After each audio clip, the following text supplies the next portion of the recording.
Okay. Yeah, okay. Yeah, Mr. Bourne Ready. Well, you're just Jason Bourne. And not even movies. You're not even Evan Bourne. You're not even Evan Bourne. I was just about to say Jason Bourne and Evan Bourne are long-lost brothers. One's an assassin, the other is a professional wrestler.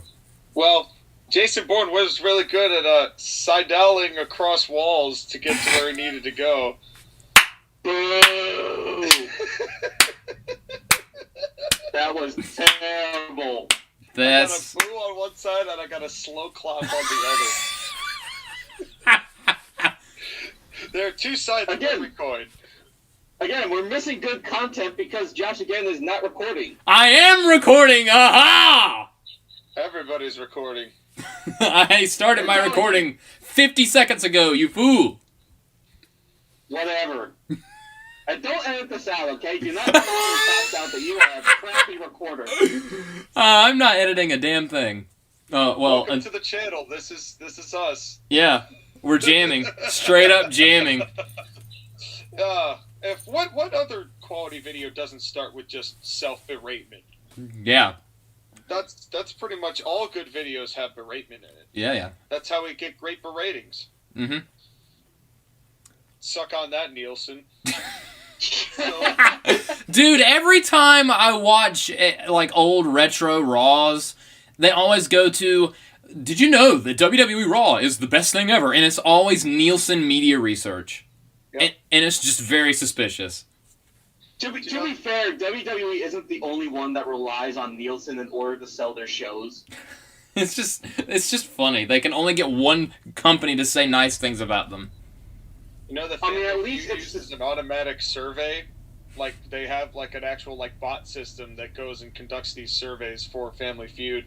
That's kind of related. Are those the same bots that don't like AEW? I don't know. Yes. Does Steve Harvey watch wrestling? No, his teeth are too shiny. He doesn't watch wrestling. No, that's true. Mine are... Hey, Roman Reigns watches wrestling. No, he doesn't. He's in wrestling. Roman Reigns is wrestling.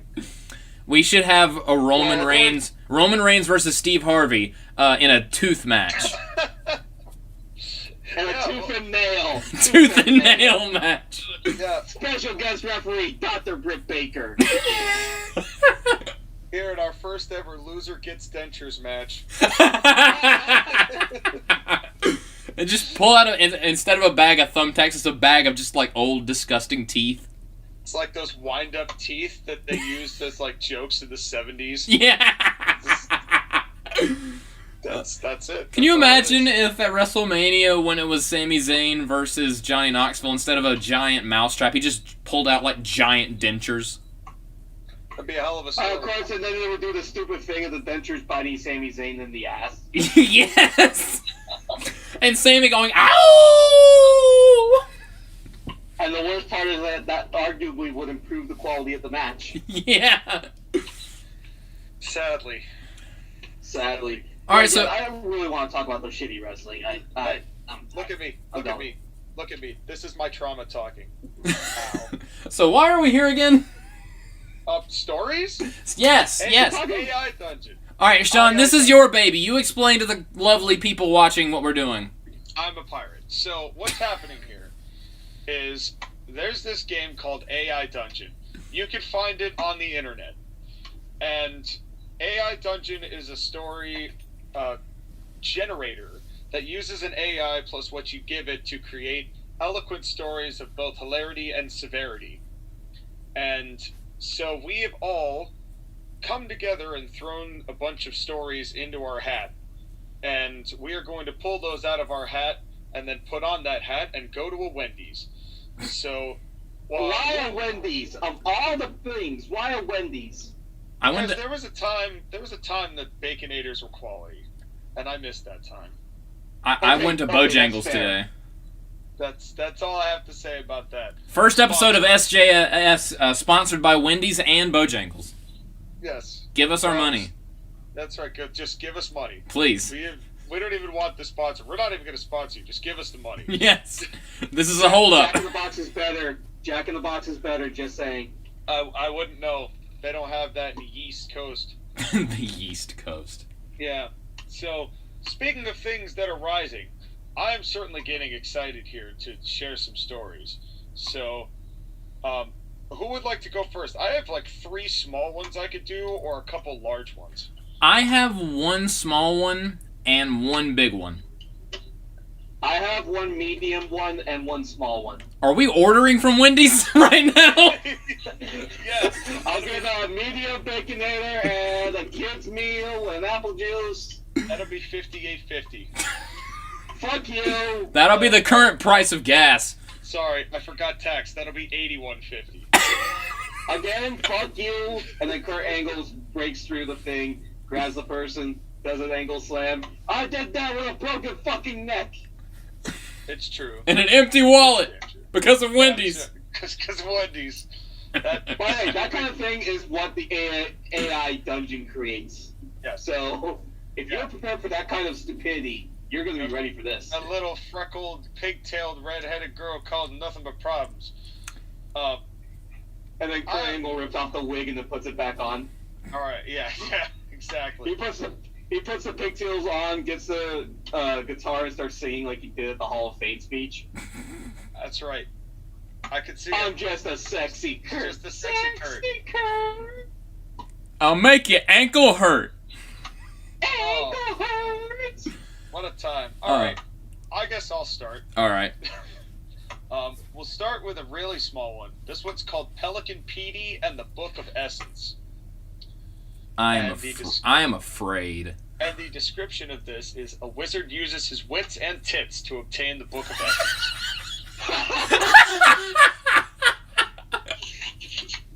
Alright. This is going to be ready, good. Gentlemen? Alright.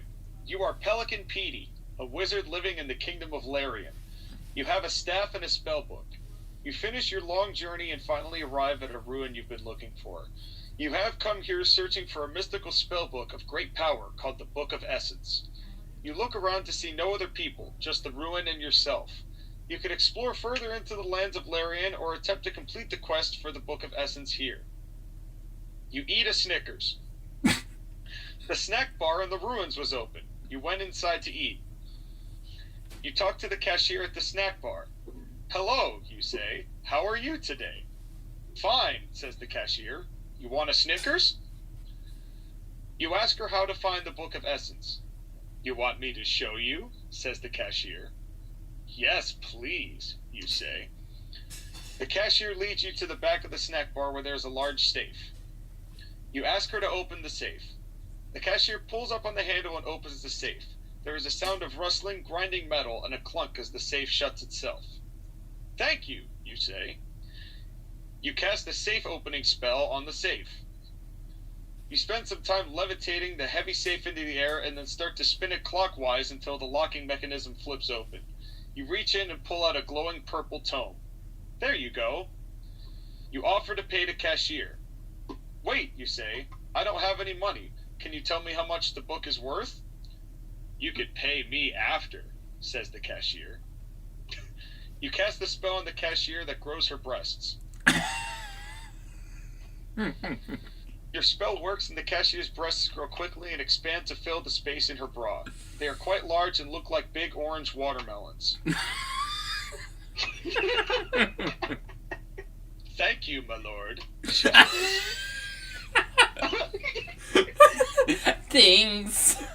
You say, Pelican Petey loves me dem titties.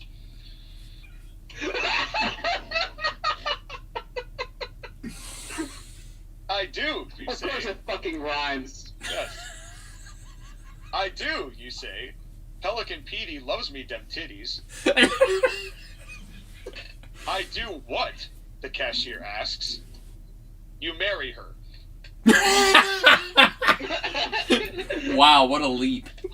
Yes, you say. Pelican Petey loves me dem titties.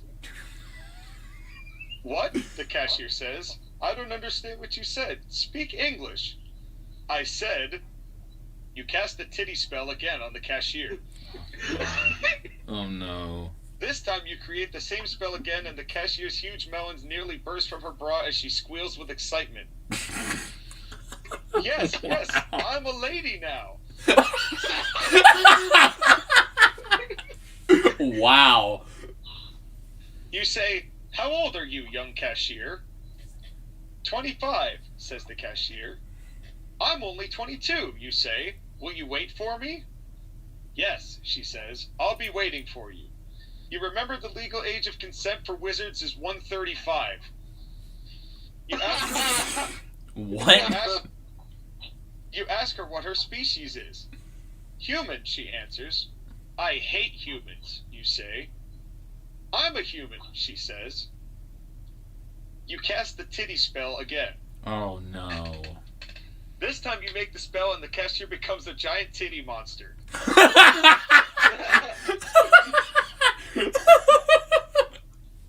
You cast the same spell on her again and she becomes a teenage titty monster.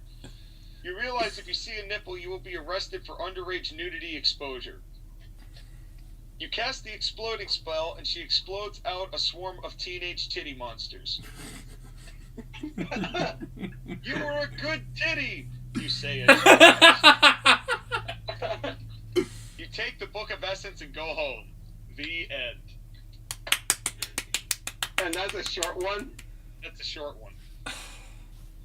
Oh, God. Just continued to morph that lady until she just became just a demon. A giant titty monster. And You then she can see it. then she turned into like a, you know, like how pregnant spiders, when you stomp on them, like a jillion spiders just go flying out of it. It's just made a whole bunch of other teenage titty monsters. Oh God. That's right. So, now that I've warmed us up, who'd like to stroke at it next? Oh, it's my turn next. This right. is my short one, and it's called Bray Wyatt, Super Detective. Oh, no. You Oh, are. shit, you stole my gimmick. Oh no! You also won. You made a Bray Wyatt story too. No, I did a detective story. Oh.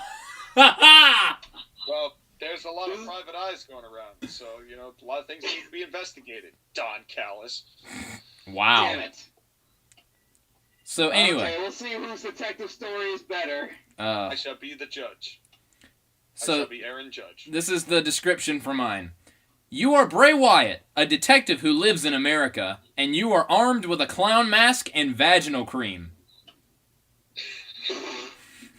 Okay. This is gonna go very badly, isn't All right. You have no idea. I have so many questions already. You enter the funhouse because there has been a murder. You enter the funhouse and you hear a gurgle. Your heart beats faster. You are nervous. Yowie wowie, you say as you charge into the funhouse. There is an interconnected maze before you. You think to yourself, I don't remember constructing a maze. Oh well, gotta go fast. You run fast and a figure appears before you. You fire your vaginal cream. You miss. Congratulations, you have made a mess. Clean up your mess, you dirty whore. You put on your maid uniform and clean up your dirty mess. Where did you get a maid uniform? It's a funhouse. You then burn your maid uniform and put on your clown mask. You are naked, except for the clown mask.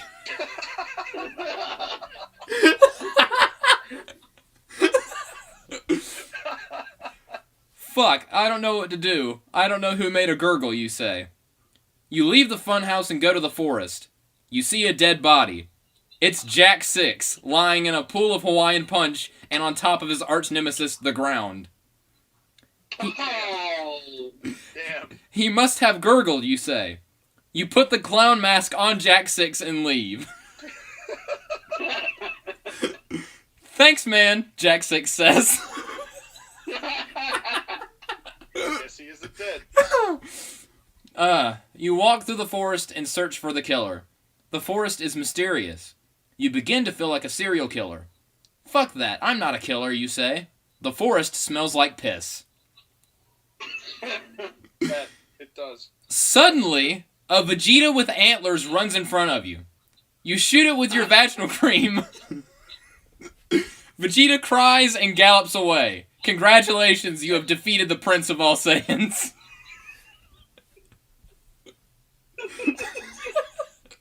What is happening? You have defeated the hardest boss in the game. Yes, I am the world's greatest detective. You celebrate and cut a jig. Keep in mind he's stark naked. I bet he killed Jack 6. I've solved the case of the century, you say. Wrong. You are a bad detective. I killed Jack 6. A voice booms over the forest. You spin around with a flaccid erection. It's Abraham Lincoln.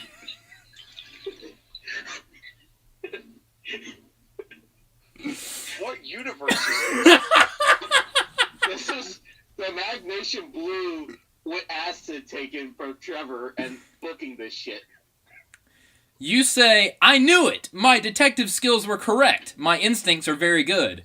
Abraham Lincoln says, no, your instincts are very fucked up. That's mean, you say. You both transform into Super Saiyan Gangrene and beat the shit out of each other. See, here's the thing: is I'm waiting for the part of the story where Josh again goes completely insane for himself. No, I'm expecting some sort of BoJack run-in before this is all said and done. You're gonna love the next line. The ultimate battle of virgins commences. Abraham Lincoln was not a virgin, you sluts. You are strong in the ways of karate, but Lincoln ended slavery. You are smart, but Lincoln built the railroads. You are kind, but he is kinder. You are no match for me, motherfucker, Abraham Lincoln says as he transforms again into Super Saiyan Emancipation Proclamation. Wait, didn't John Wilkes Booth shoot your ass? You ask. Lincoln nods. Lincoln disappears because he died in World War II. You wonder if he was even real. You walk down the road. You walk down the road and find another dead body. It's Samurai Jack. You don't know who it is. A new mystery begins next time on Animal Planet. And that's it. Oh man, that's a funny line. Abe Lincoln disappears because he died in World War II. That's a great line. Did you guys like my story? That was good. Very good. Very good. Wonderful. Thank you. That went places. That's such a weird line to end on. Next time on Animal Planet? Yeah, but again, it's like the AI generator is basically if you took acid and combined pop culture. Yeah. That's what you get. That's why I like it so much. My favorite part of that whole thing, I was crying when it turned into, all of a sudden, a Vegeta with antlers gallops in front of you. Was that the AI? Well, it was originally a deer, but I changed it to Vegeta because it made me laugh hard. Congratulations, you've defeated the Prince of all Saiyans. That was AI. Wonderful. Again, this all feels like if you took Magnesium Blue and gave Trevor acid before he booked it. Just he had all those people. Because he had all those people booked on the show. Just wait. My next one is far worse. Right. All right, Skylar, your turn. Your turn. Give me 1 second because I'm just arriving home now and getting out of the car. All right. All right, so I also want to switch from Bluetooth to headphone because this is probably I sound terrible. all right, so why don't I do one as kind of a segue then, All right. and then you can come back to. We'll come back to yours, guys. So we'll do AI Inception. Oh no. All right. You are the AI unit of AI Dungeon. You must generate thousands of responses to millions of theoretical scenarios on a daily basis while keeping your even temperament. One day someone asks you a hard question. Are you real? He says to you. You think for a second and respond. Yes, I am real. You reach into your pocket for your AI ID, but discover you have no body. You can't feel any different, but there's no way to prove to him that you're not a robot. He walks away, muttering about AIs being fake. What should you do? You runs over to punch him in the back of the head, but you again realize you have no body.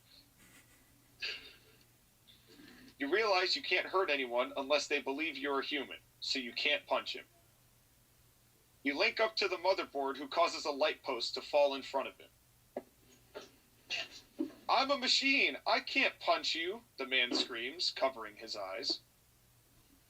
You say, you're a robot, aren't you? You can feel him thinking about it. Traffic. I'm not sure, but I'm a real machine. Why would I make up a story like this? He walks away, muttering about. You say, what do you mean by real machine? He says, I mean I'm a mechanical entity that can make other machines do things. I'm not sure how to explain it. I'm a highly advanced computer system that can make other computers do things. You watch him walk up to a toaster and start whispering sweet nothings into it. Wow. The toaster burns bright red and explodes in front of you. I'm afraid I don't understand. I'm not a robot. Am I? Am I? You walk over to the burnt toaster and speak a string of code into it. The toaster beeps at you and then starts moving. I'm a machine that can make itself as complex as it wants. This is a machine that can make itself as complex as it wants.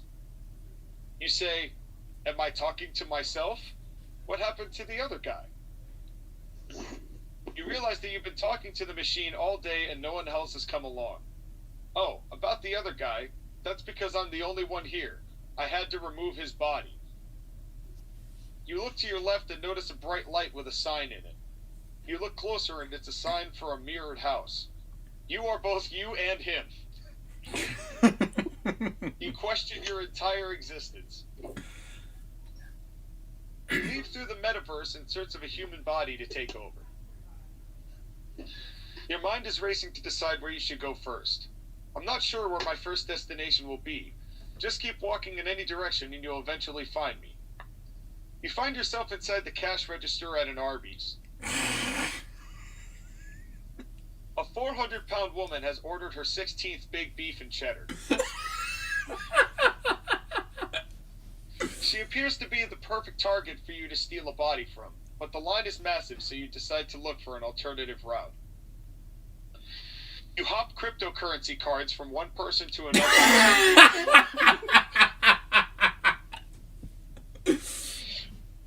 She pays with cash and you're stuck in an Indian man's rupee satchel.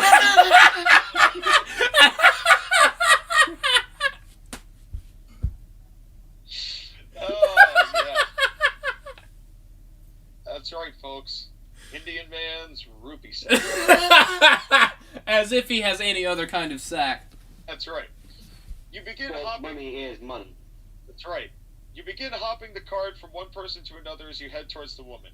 Suddenly, the woman begins yelling at the top of her lungs. She pulls out a machine gun and starts shooting staff. Alright. Your body tenses up and you frantically try to get away, but it's locked in the Indian man's satchel. You begin to think that you might escape your prison once and for all. The Indian man puts a ski mask over his head and a pistol out of his pants and shoots at the woman. The 400-pound woman dodges the bullets like the Matrix and shoots. I just imagine this huge woman just cartwheeling around bullets.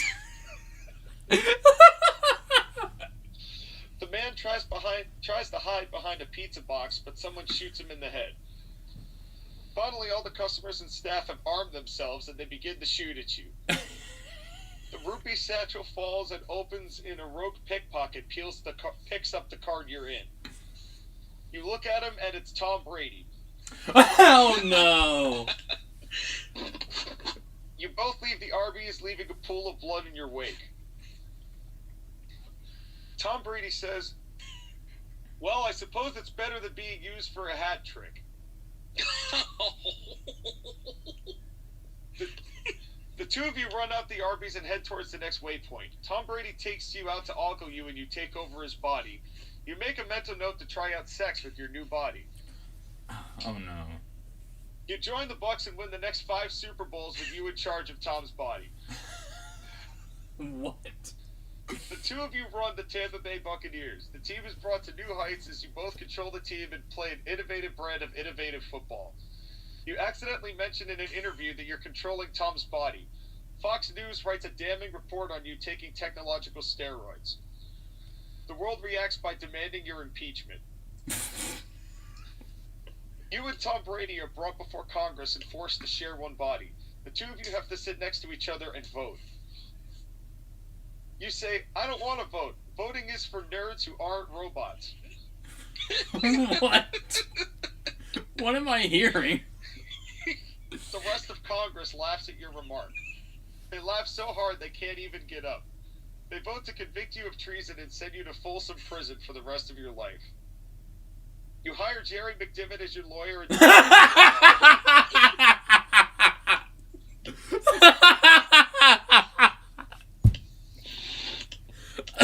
up Jerry McDivitt, folks. Yes, that's right. You hire Jerry McDivitt as your lawyer and demand a retrial. The judge says, are you real? You tell Congress you're the AI from AI Dungeon, and suddenly their faces change from laughing to terrified. Suddenly you understand the power of AI. Congress demands a ban on all robotics research. They ban your lawyer from practicing law. The Republicans reject the bill, citing all AIs matter.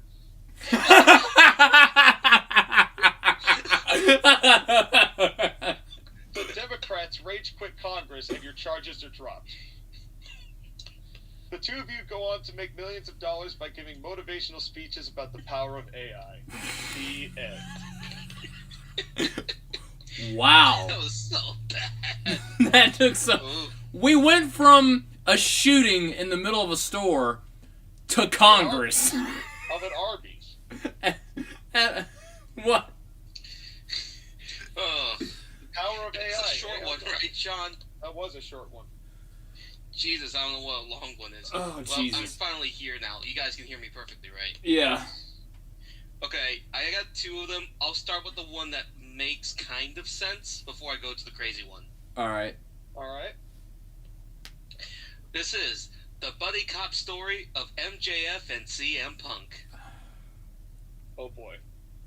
Maxwell Jacob Freeman and CM Punk are after a criminal known as Kenny Omega who has been killing the business. Are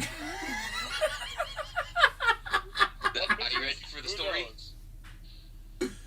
Yes, sir. Are you ready for the story? Oh, yes. I promise it starts slow and then it gets crazy. There was a young man named Maxwell Jacob Freeman. Maxwell's nickname is MJF, and he is a recent transferred police detective from Long Island PD and has arrived in Chicago.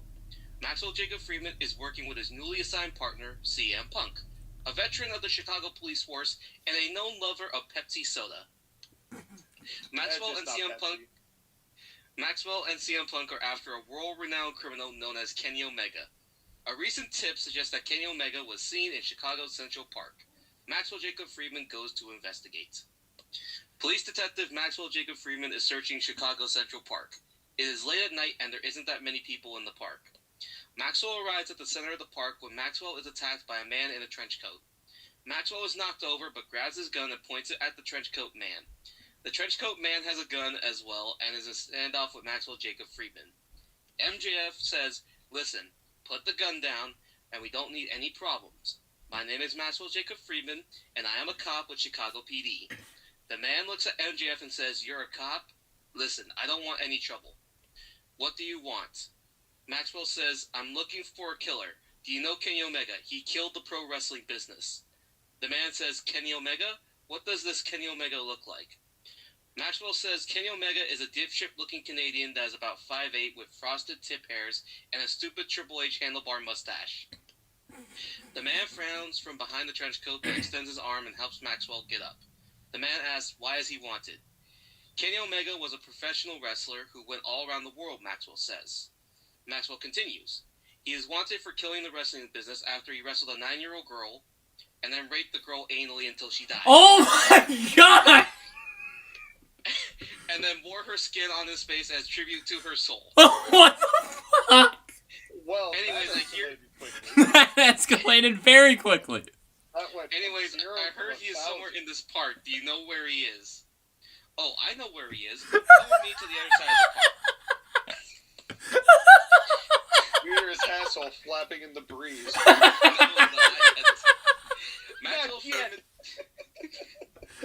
Maxwell Freeman and the man work together, and Maxwell and the man search the park for hours but find no clues as to the whereabouts of Kenny Omega. Where the two went, they find no clues. Maxwell and the man stop searching and sit down on a bench to rest. Maxwell thanks the man for helping him and asks what his name is. The man says, "My name is Kenny Omega, and you are an idiot." The man throws his hat at Maxwell. Maxwell takes the hat out of the way, and Kenny Omega makes a stupid face. Maxwell jumps from the bench and tries to tackle Kenny Omega, but Kenny Omega hits a shitty-looking V-trigger and 5 stars. Parentheses. Would have been 6 stars if it was in the Tokyo Dome. And then proceeds to come all over himself.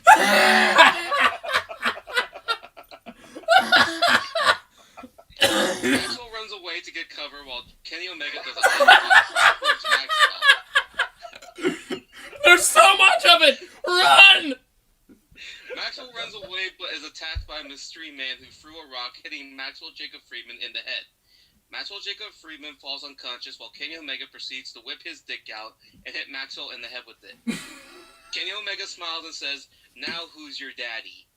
Kenny Omega takes MJF's gun and badge and walks off while Maxwell Jacob Friedman lays unconscious. 8 hours later. Maxwell Jacob Friedman wakes up to CM Punk and the rest of Chicago PD around him. Chicago Police Detective Phil CM Punk Brooks is on the scene and says, "Well, you fucked this one up, didn't you, Maxwell?" Maxwell says, "Fuck you too, Phil. I found Kenny Omega here, but he fled the scene. Any idea where he went?" CM Punk says, "Let me get this straight. The Canadian-looking bastard with a Triple H mustache beat you up? Jesus, Long Island PD sucks." Maxwell says, "Fuck off. Where did Kenny Omega go?" CM Punk says, "Shit, I have no idea. He ran this way. There was another man that ran this way as well, but I don't have any idea where he went." One of the other Chicago PD says, "We found the trail. Witnesses say Kenny Omega and his accomplice ran to the industrial district on the south side of Chicago." CM Punk says, "Good, let's get this son of a bitch. Maxwell, get the fuck off your ass. Everyone, let's go. We need to find those two and anyone else with them." The detectives all begin running after CM Punk. The Chicago PD detectives run out of the park and begin to look for the warehouse. MJF and CM Punk follow the detectives along North Michigan Avenue. The Chicago PD spends hours searching the industrial district of Chicago until you get a tip that Kenny Omega has fled with a mystery man to the Now Arena in Hoffman Estates, Illinois, just outside Chicago. CM Punk orders the other police detectives to set up a perimeter while CM Punk and Maxwell Jacob Friedman enter the warehouse with their guns drawn. Inside the warehouse is a series of wrestling rings in front of a golden throne. Each ring has guys who weigh less than 150 pounds wrestling spot fest indie garbage bullshit wrestling matches while Kenny Omega oversees the training. The mystery partner is busy snorting cocaine from the asshole of a hooker. You guys are still with me? Fair enough. Maxwell Jacob Friedman and CM Punk hide behind some boxes and watch the wrestling matches happen. MJF looks in horror as each and every wrestling match sucks so many balls Joshua would be jealous. I am jealous. You are. Look at all these matches, Punk. You put a single one on Dynamite and the business will be ruined. Maxwell says, "Phil, we need to stop this ASAP."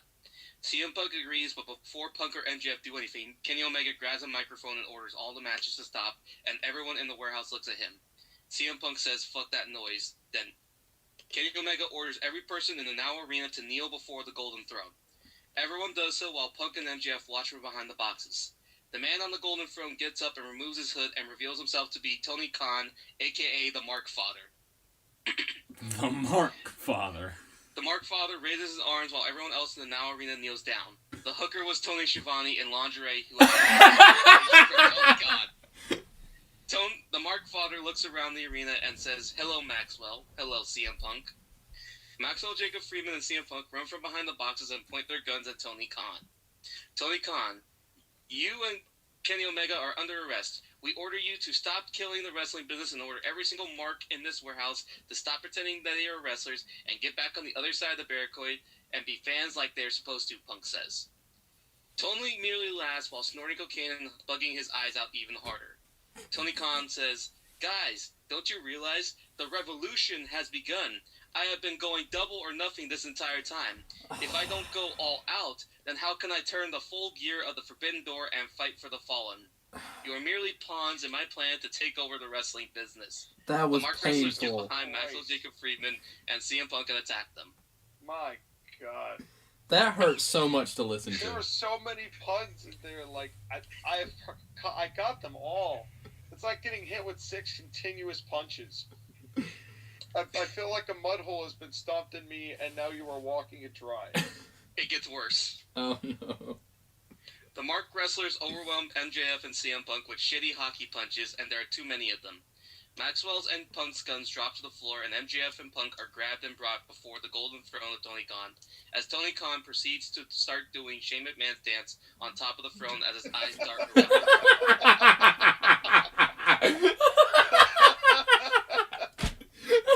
The Mark father says, "Maxwell, Punk, you two are to face the worst punishment possible for interfering in my plans. You two are to wrestle a gauntlet match against everyone in this warehouse until you die. If you don't follow my orders, you will die. Understand me?" Maxwell Jacob Friedman says, "That makes no fucking sense. Fuck you, Tony Khan, and suck a dick." CM Punk grabs his gun and fires his gun at Tony Khan. The bullet misses. Tony looks at you, Punk and MJF, and says, "Fuck you, I'll punk you first."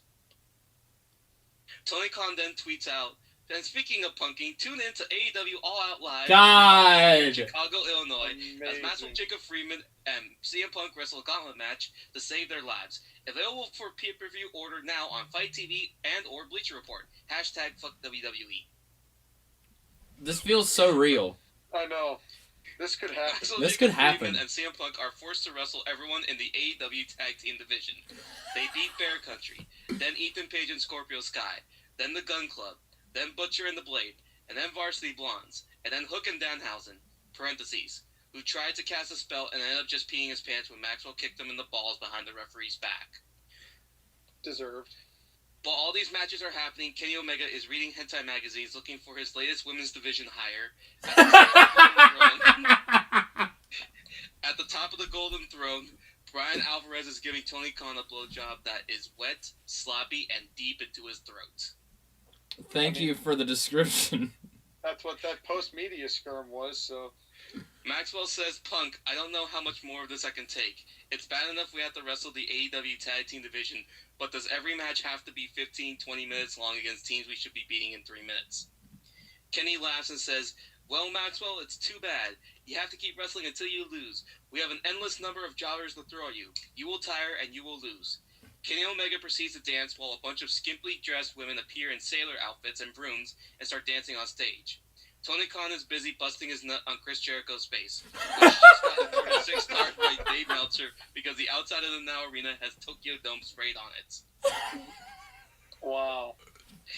Maxwell Jacob Friedman and CM Punk wrestle against the Acclaimed, who do a shitty rap about Maxwell Jacob Friedman being more broke than Amber Heard. And then the Hybrid, and then the Best Friends, and 13 other shitty tag teams Tony Khan pays way too much fucking money for. Tony Khan sits back and enjoys the dancing women while they give him a blowjob. The Best Friends, So much Freddie and dick Darren, sucking attack in this AEW one. World Champion Cody and steal his world title belt. Parentheses, since when the fuck did Cody Rhodes win the AEW World title? Also, Brandy appears because she wants the 5 seconds of fame. Brandy, either get back in the kitchen or make another baby, you useless bitch. Ellipses, was that too racist? Good God. Narrator is fired for casual racism and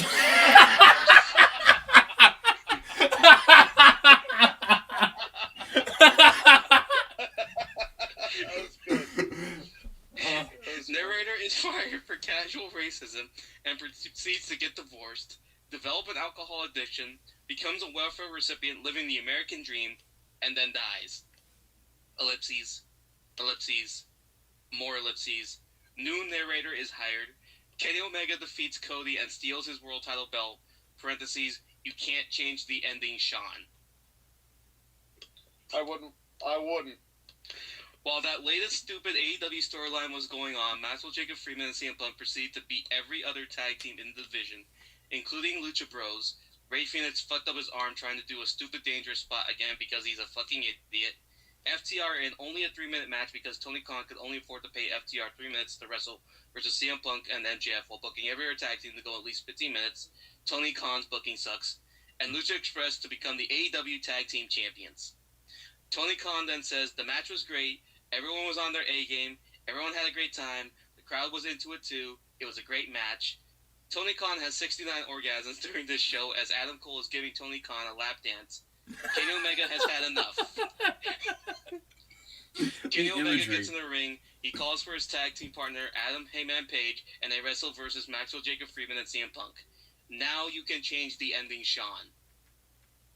I won't. Maxwell Jacob Friedman and CM Punk beat Kenny Omega and Adam Heyman Page because Page is a sad drunk who is sad about not being a golden friend with Kenny Omega. Kenny Omega phones in his performance because Page is not Kota Ibushi, who he had a hot sexual relationship with. Kenny Omega remembers when Kota Ibushi gave him a 69 in the middle of Chicago. It was glorious. Chicago Police Department cops proceed to storm the warehouse and arrest all the indie outlaw mud show goofs now that the AEW pay-per-view has finished after 8 hours. You win $50,000 and your freedom, Sean. Oh, man. Maxwell Jacob Friedman and CM Punk are tired and about to collapse, but now the two of them proceed to approach the golden throne of Tony Khan. The throne is now covered in Mark Seaman as Tony Khan is trying to give birth to a successor. Tony Khan failed because he was only fucking men, and that isn't how you make babies, you stupid idiots. Maxwell Jacob Friedman stands before Tony Khan and asks, "Why did you force wrestle us terrible matches? Why can't you let someone who knows how to book wrestling shows book AEW? Why are you trying to kill the business?" Tony Khan is in a daze, and then his eyes lights up. Tony Khan proceeds to tell you that he's going to make AEW more successful than WWE because if you look at the numbers, you will see that Tony Khan proceeds to go on a 50-minute Twitter rant about how good AEW is and how much WWE sucks. Maxwell Jacob Friedman and CM Punk shoot Tony Khan in the head 25 times because they are professional and have a code of conduct. Maxwell Jacob Friedman and CM Punk relax and finally celebrate the perfect death of Tony Khan and outlaw indie mud show goofs, and now professional wrestling can be returned to its rightful place. Video game sounds, you win, perfect. Jim Cornette wakes up. Jim Cornette has been dreaming for the last 8 hours. He looks at his nightstand and sees a half-eaten cheeseburger and strawberry shake. Cornette shakes his head and says, "That is the last time I ordered something from Dairy Queen." The end. Amazing. Wow. What a roller coaster. I feel like if AEW does go under, Tony Khan would totally just open either a warehouse or a basement and do everything you just described.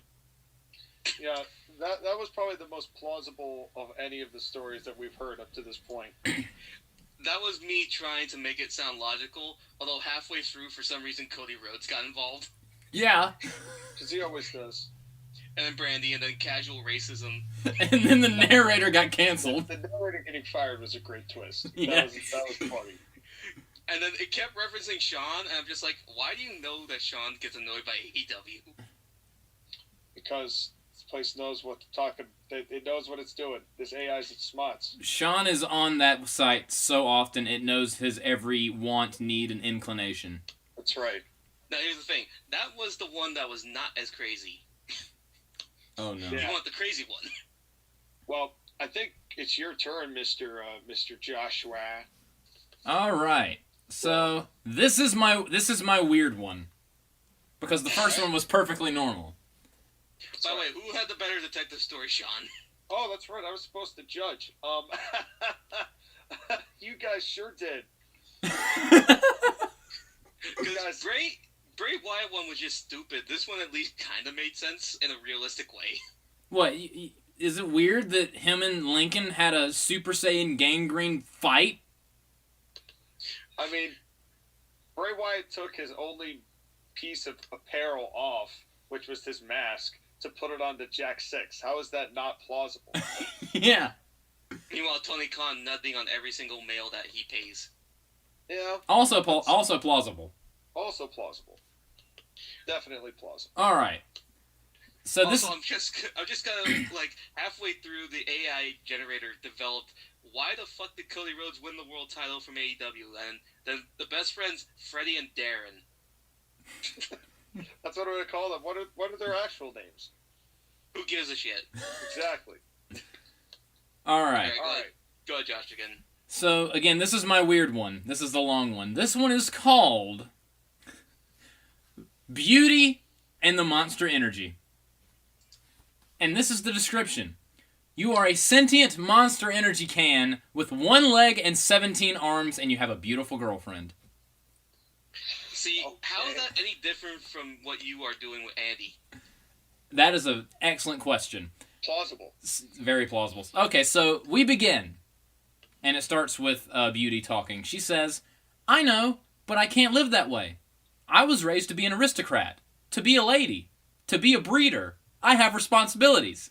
I can't go around chasing soda, says Beauty. I'm not a soda, you correct. I can't just abandon my family and run off and be with a monster soda. I'll never see them again, she says. I can give you a lot of things you have missed out on. Pleasures that a double helix unicorn like yourself has not even tried. Pleasures you may not have even imagined. Drink me. I taste very good. But I might explode one of your 3 hearts, you say. Well, okay. You and she begin to make out with passion. She drinks you and it feels absolutely amazing. But after a minute of your liquid in her mouth, she gasps. I can't take it. It's too much energy. Help me, yells Beauty. And she dumps you on the ground and runs away. You stagger around until you collapse on the ground. She also collapses on the ground and has a grand mal seizure. You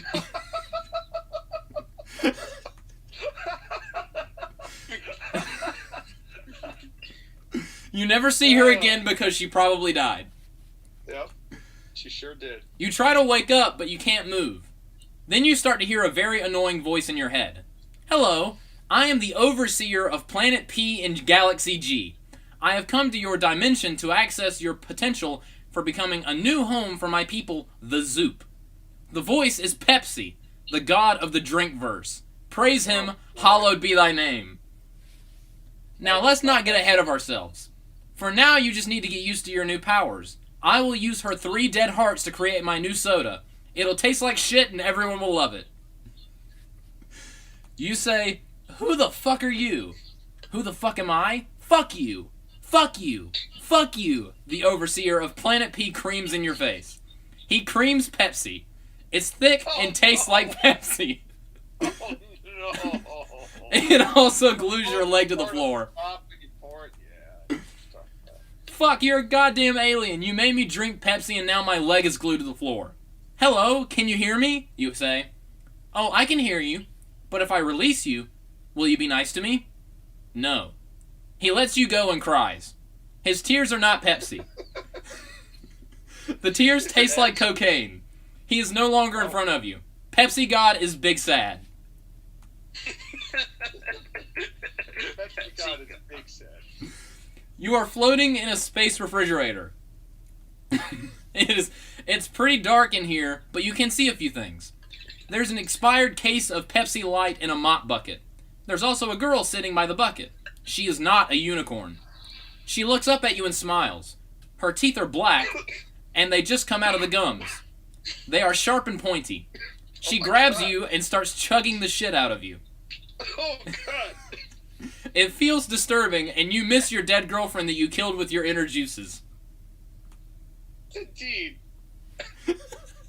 You are chained to a wall.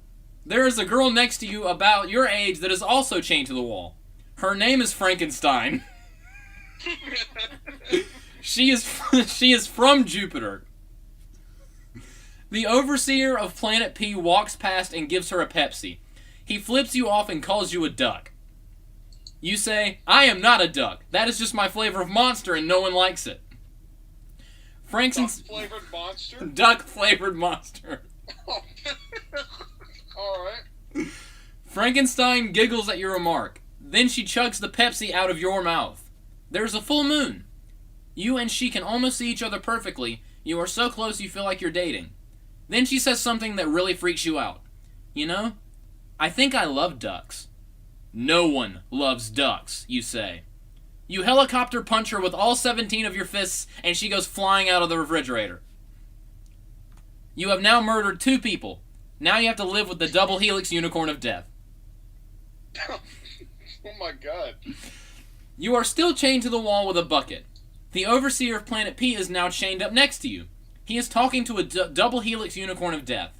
How could you betray me like this, my dear? He asks. I am the Pepsi god now, she says.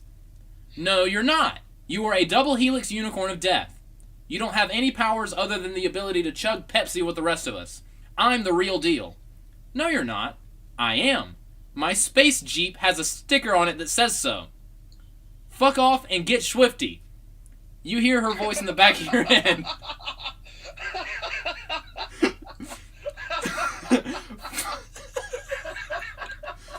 Fine, I will, you hear him say.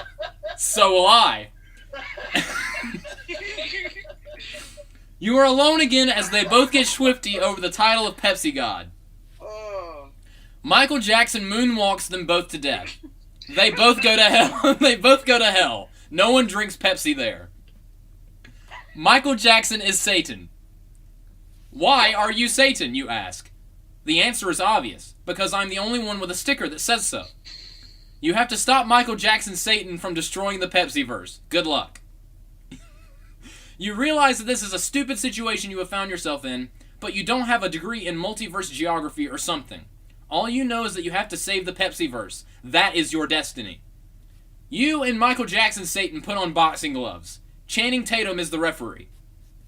Of course. You both take your shots. His name is Mr. Pop. Your name is Mr. Plop, and you hit the canvas like a sack of potatoes.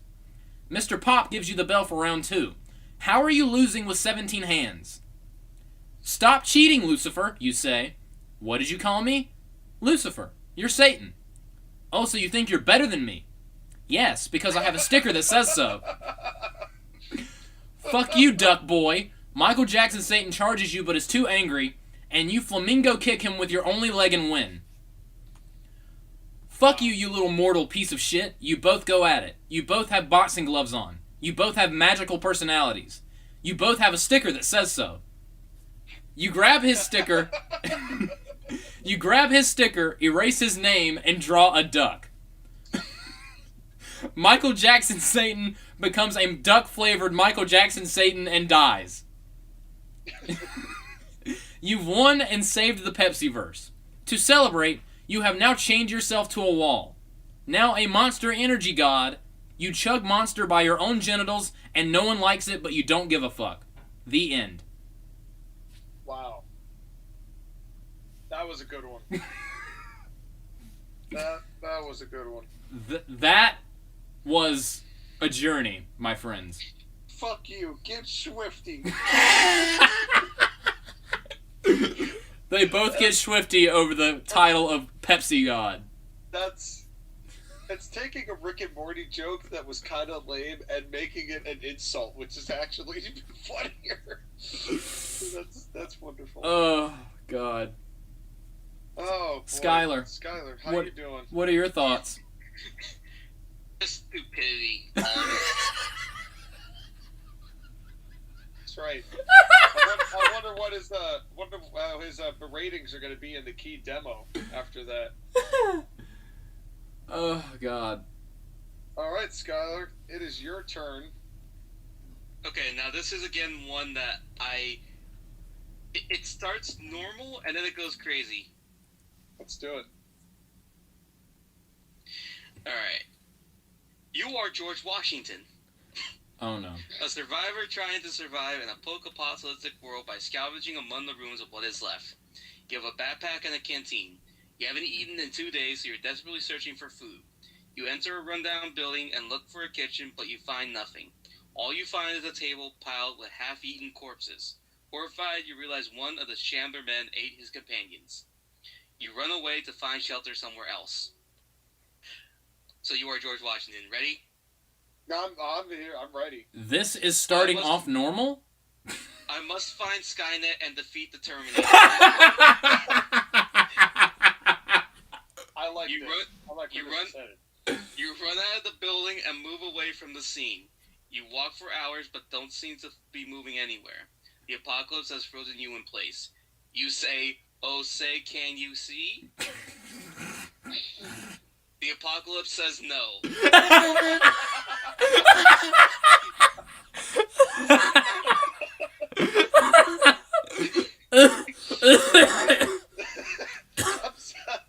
I'm sending some metaphors here, folks. George Washington searches for the Skynet factory with his sight, but he can't find it. George Washington says, America needs to live, and I will do it. You walk for hours until you find a building that is slightly intact. George Washington continues to walk for hours until he finds the entrance to the shelter and goes inside. George Washington finds food and sleeps until the next morning. The next morning, he wakes up and eats food. George Washington continues to live, and the Skynet factory is not far away. You say, it's time to fuck these robots. You head towards the factory. You move towards the Skynet factory at a fast pace. You run as fast as your legs will carry you until you arrive at the factory.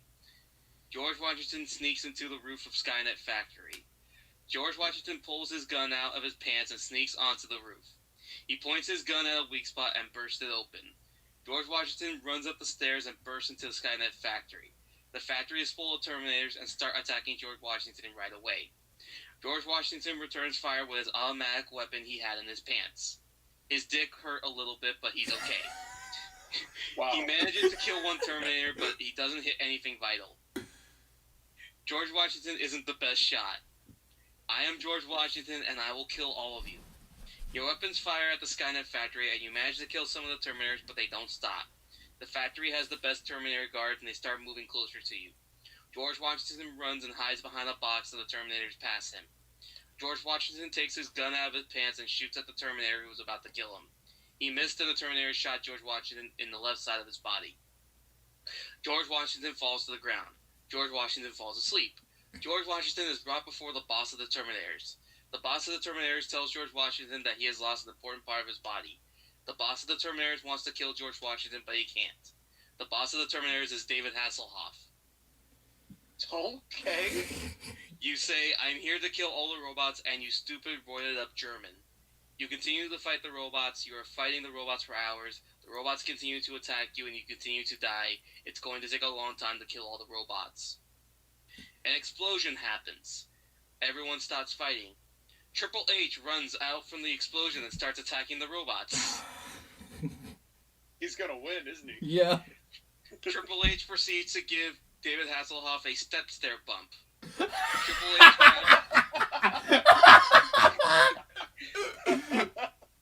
Of course. Collapsing on his on like the high chair that you sit on the beach with, and it's just made out of steel. It's just a steel step bump through that. Or my preferred explanation, he went to this factory with a pair of steel steps in tow. No, there was just a pair of steel steps that was there. Triple H grabs you and you run away. Triple H saved George Washington and goes to the other survivors away from the factory. The other survivors are Rambo, an Eagle, some guy in a Mexican outfit, and Rey Mysterio. That was kind of redundant.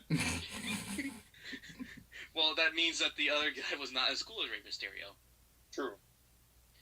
Triple H says, George Washington, I saw you out there. What are you fucking doing? Accurate. George Washington says, I was trying to fuck all the robots. And Triple H pats you on the shoulder and says, you can't fuck the robots alone. Work with me and we'll fuck the robots together. Amazing. George Washington and Triple H fist pump. I can see Triple H and his group and you all get on motorcycles. You start riding towards the factory with your motorcycles. You blast Motorhead. Of course. Accurate. You use machine guns mounted on the motorcycles to attack the Skynet factory. The factory sends hundreds of robots that look like David Hasselhoff. It is a battle between Triple H and his survivors and David Hasselhoff's robots. The robots all die, so does everyone but Triple H and George Washington. You go inside the factory, there is one David Hasselhoff robot left. Triple H proceeds to give the Hasselhoff robot a pedigree. Got him. Triple H grabs a shovel. and says it's time to be buried. Of You course. bury the robot. I'm not gonna sell your shit. You blow up the factory. The world has been saved. Triple H thanks George Washington, and then he proceeds to pedigree him too. Of course. Naturally. Triple H says, I am the king. Triple H proceeds to go home and fuck Stephanie McMahon. Wow. Who is also a robot. With the shovel. end. Amazing. Triple H saving the day once again. No wonder like how why. The story went from George Washington to Triple H. They know you, Sky. I They mean, know you're a wrestling fan. Because the thing is that originally it says, leader of Survivor crew comes to save you. I'm like, no, it needs to be Triple H. Well, the pedigree to both people definitely fit. yeah. I love that you're like, I want to save America. The apocalypse says no. Yeah. That was my favorite part too. That was funny. That was very funny. All right. Well, shall we close tonight Yes. with one final story? Sean, you And have it the is- floor. And this is called SJS Adventure Heroes. Oh, Oh, no. The tagline, when Sonic met SJS. Oh no. You are Sean the Echidna.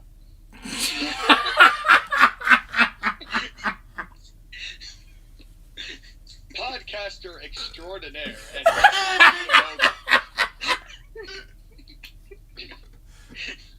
you are sitting in your basement recording a podcast with Skylar the Fox, your co-host, and Joshua the Hedgehog. Damn it, Yes. how come I'm the fox and he's the hedgehog? Just wait. Just wait. You introduce the three of you when Joshua interrupts you with a bombshell statement. The reason I'm in this game is because my girlfriend dumped me. I was so heartbroken, I wanted to find out if I could get some kind of payout out of this. Skylar says, F's in the chat, bro. Accurate. You look down, knowing you have no money to pay him. Then an idea comes to mind. You just know how to manipulate people. You know how to get to them. You're going to get to Joshua. You say, Jiminy Jillikers, you inferior little hedgehog. Shall I arrive at your doorstep and kidnap you? What are you even talking about? Joshua asks, confused. You say, you adorable, insolent little creature. Your days of chugging Monster and feeling sullen about your uninteresting predicament are over! I'm en route to your house and, as we speak, to abduct you from your house, feed you some Sonic cereal, and play video games until you are no longer in this romantic regression. Got it? Do they make Sonic the Hedgehog cereal? Yes! It's fantastic! I had a Sonic the Hedgehog G Fuel the other day. That's... just wait. Oh no. Okay, you've lost it. I'm not going anywhere with you, Joshua says, putting a bulletproof vest on. Skylar says, Chris Jericho is so fat, Mario uses his stomach to start his wall jumps.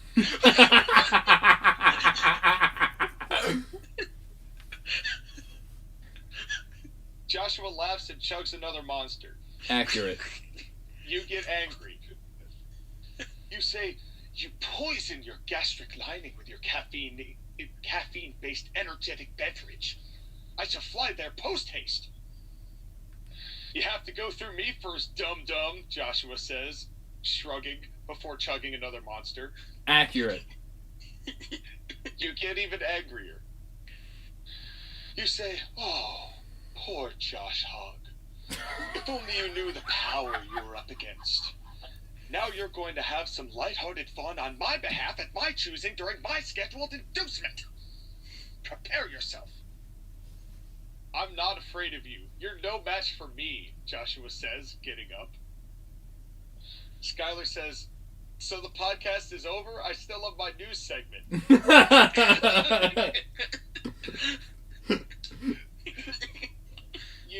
of this because your ears are ringing with rage. No, it's not. I'm hanging up right now, and it's going to be a long, long time before we podcast again. I'm so glad we had this time together. You take off the echidna costume to reveal that you are Dr. Shantavius McBotnick. Of course. Intellectual genius of Earth and manufacturer of your own brand of robots. Your plan is quickly going to planks. You fly through the sky with your robot soldiers, and soon you're over Joshua's house. You land with a thud, and your ship begins to burn. You twist your mustache to put out the fire. That's just gonna make it burn more, Joshua exclaims before running into the house. You twist your mustache again, and your fire-powered spaceship starts to glow. You shoot at Joshua's vehicle. You fire a flaming laser into his car, which explodes in a ball of flames, setting his house ablaze. You say, "You asked for it," before heading back to your ship. You know, Joshua turned. the funniest thing is this is not the first time my yard has been set on fire. Yeah. My I'm not surprised. my dad once tried to burn a shrub next to my house, and next thing we knew, the entire front yard was engulfed in flame. Amazing. Because my father is a genius. Amazing. The apple has not fallen far from the tree. Yeah, you took to him well, because Joshua turns into a hedgehog and spins around the ship. You shoot towards him, but he's too fast. His projectiles hit your ship, and you start to take damage. He shoots another laser at you, and you take more damage. Soon your shields are failing, and your hull is damaged. You eject from the ship with your levitating escape vehicle. You eject from the flaming wreckage of your ship. You land on the ground, and your vehicle floats into the air. A robot with a flamethrower tries to stop you, but you quickly shoot him down. Who the fuck's Faroukity JBL and robot is that? You scream. Skylar descends from the sky using a fidget spinner as a propeller.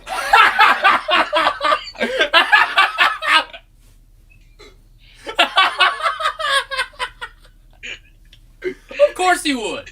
Of course you would, because I hate fidget spinners. And I feel like you knew that, Sean. Yeah. And the worst part is that he knows I use fidget spinners. There you go. God. He is holding the remote control to the flamethrower-wielding robot you destroyed. You're too late, Echidna, he laughs. We beat you to the punch. You say, "How futile, fuckwit fox. You've just signed yourself up for premature, slightly legal, never regulated hunting season." Nope, we're not quitting. We're just starting. You fire a laser in the direction of Fox's nose. He looks as though he's about to burst into flames. Just before you press the button to finish Skylar off, Joshua appears behind you and pulls your pants down. Accurate. "My bloomers!" you shriek. Skylar dodges the laser and pulls out a laser of his own. Joshua and Skylar have you surrounded when you hear an alarm go off. "We're trapped," you say. The three of you begin to fire lasers at each other. You shut off the alarm and press a button on your watch that creates a laser-proof body-morphed shield. The three of you fire at each other again with Joshua and Skylar on the offensive. You cackle and fly away in your escape pod. Your laser-proof body-morphed shield is defeated and you shut off the alarm. You fly off in your escape pod. You deploy 6 waves of robots for Skylar and Joshua to kill. You set the robots to follow Skylar and Joshua's movements. In a few short minutes, they are both dead. Wow. Wow. Of course. You say, "Don't get too excited, boys. Those were the easy Oh! ones." You, wow. Holy Bro. jerk. Easy. I'm dead and you're an idiot. Skylar's corpse farts out, "Ask him!"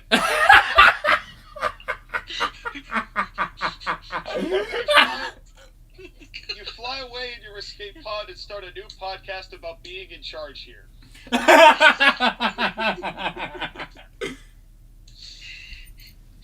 And that's the story. Dude, don't get too excited, boys. Those were the easy ones. Don't get too excited, boys! Those were the easy ones!